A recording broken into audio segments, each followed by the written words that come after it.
नमस्कार विद्यार्थी मित्रांनो, मी तुमची एज्युकेटर श्वेता चंदनकर तुम्हा सर्वांचे global online UGC net set exam preparation या युट्यूब चॅनलवर स्वागत करते. तर यूजीसी नेट एक्झाम 2025 यासाठी आपण प्रिपेअर करत आहोत आणि पेपर 2 विषय मराठी यामध्ये महत्त्वाचे जे PYQ प्रश्न आहेत ते आपण या व्हिडिओमध्ये पाहणार आहोत. त्यामुळे हा व्हिडिओ शेवटपर्यंत नक्की बघा. नक्कीच हे PYQ तुम्हाला तुमच्या अभ्यासाला मदत करतील आहे. ग्लोबल ऑनलाईन आपल्यासाठी घेऊन आले आहे पेपर 2 विषय मराठी याचा संपूर्ण कोर्स, ज्यामध्ये तुम्हाला पेपर 1 मोफत मिळणार आहे, रेकॉर्डेड आणि लाईव्ह क्लास मिळणार आहे, पूर्ण 10 युनिटचे PDF नोट्स मिळणार आहेत, 20+ अधिक टेस्ट मिळणार आहे, पूर्ण अभ्यासक्रमावर चाचणी आणि टेस्ट सुद्धा मिळणार आहे. याची जी फीज आहे ती 8,000 रुपये असणार आहे. जर का तुम्हाला एनरोल करायचं असेल तर दिलेल्या नंबरवर तुम्ही संपर्क करू शकता किंवा ग्लोबल ऑनलाईन ॲप प्ले स्टोअरवरून डाउनलोड करू शकता. चला, तर मग सुरुवात करूया. आनंदवर्धनाच्या मते काव्याचा आत्मा कोणता? रस, अलंकार, ध्वनी, वक्रोक्ती.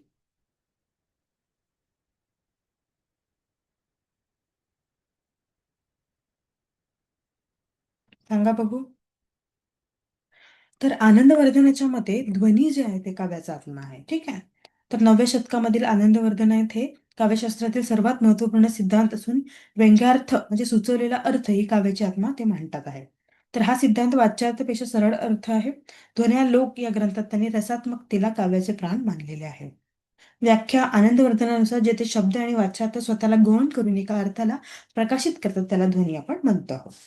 ठीक आहे. वस्तुध्वनी, अलंकार ध्वनी, रसध्वनी आणि काव्य वर्गीकरण उत्तम काव्य, मध्यम काव्य आणि अधम काव्य अशा पद्धतीने होतात आहे. ठीक आहे. तर आनंदवर्धनाच्या मते ध्वनी या काव्याचा आत्मा आहे. नंतर अभिव्यक्तीपेक्षा व्यंजना श्रेष्ठ असे मत कोणी मांडले? भरतमुनी, भामह, आनंदवर्धन, कुंत. तर अभिव्यक्तीपेक्षा व्यंजना श्रेष्ठ असे मत जे आहे ते आनंदवर्धन यांनी मांडलेले आहे. ठीक आहे. त्यामुळे आपलं उत्तर काय असणार आहे? सी असणार आहे. त्यानंतर रस निष्पत्ती कोणत्या सूत्रावर आधारलेली आहे? शब्द अधिक अर्थ, स्थायी भाव अधिक विभाव, विभाव अधिक अनुभाव अधिक व्यभिचारी भाव की अलंकार अधिक ध्वनी. तर रस निष्पत्ती जी आहे ती विभाव अधिक अनुभाव अधिक व्यभिचारी भाव या सूत्रांवर आधारलेली आहे.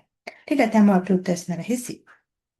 वक्रोक्ती म्हणजे भाषेतील विचलन अशी व्याख्या कोणी केली? दंडी, भामह, कुंतक, अभिनवगुप्त. वक्रोक्ती म्हणजे भाषेतील विचलन अशी व्याख्या कोणी केलेली आहे? ती केलेली आहे कुंतक यांनी. ठीक आहे. त्यामुळे आपलं उत्तर काय असणार आहे? सी असणार आहे.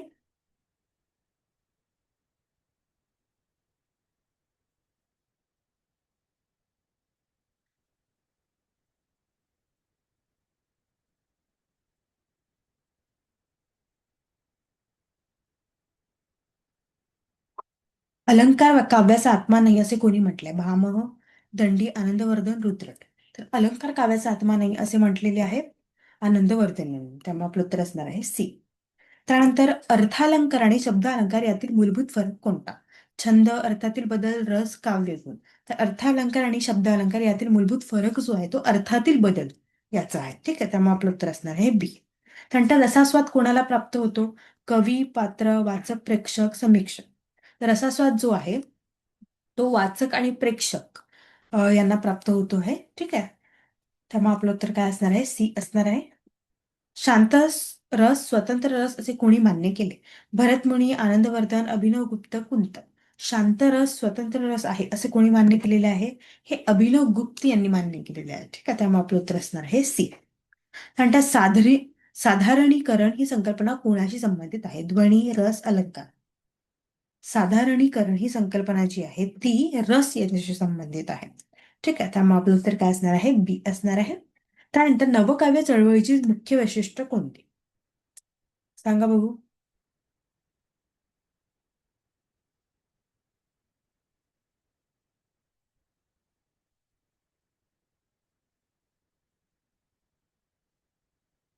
भक्तिप्रधानता, अलंकार प्रधानता, व्यक्तिनिष्ठता की कथात्मकता.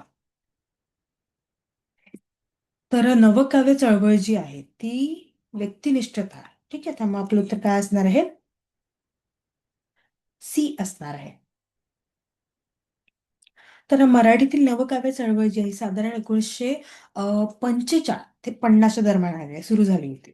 पासी मर्ढेकरांच्या नेतृत्वामध्ये कल्पना प्रचूर ध्येयवादाला नाकारून बदलत्या जीवनाचे वास्तव, औद्योगिकरण, मानसिक संघर्ष आणि विद्रोही जाणीवा मांडलेल्या आहे. हे काव्य क्लिष्टता, उपरोध आणि मुक्त छंदांचा वापर करणे ठरले आहे.